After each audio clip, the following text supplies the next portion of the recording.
In today's video, I'm going to teach you how to pan in Fusion 360. Whether you're sketching, modeling, or reviewing a design, being able to move your view smoothly and precisely makes everything faster and more accurate. Let's walk through the essential mouse controls you'll use to pan and how they differ from rotating the view so you can navigate your workspace with confidence. Start by opening your model in Fusion 360. Having a model on screen gives you immediate visual feedback as you practice these movements. Think of your view like a camera pointed at your design.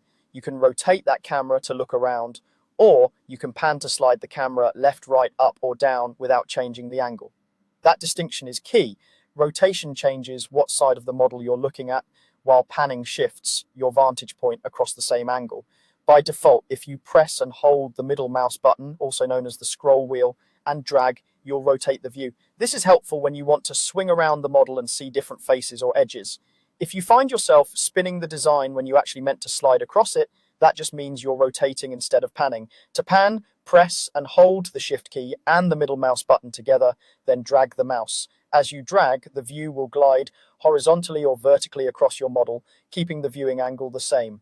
This is especially useful for moving from one feature to another without tilting the camera, such as when you're reviewing aligned holes, scanning along an edge, or centering a specific detail before making an edit.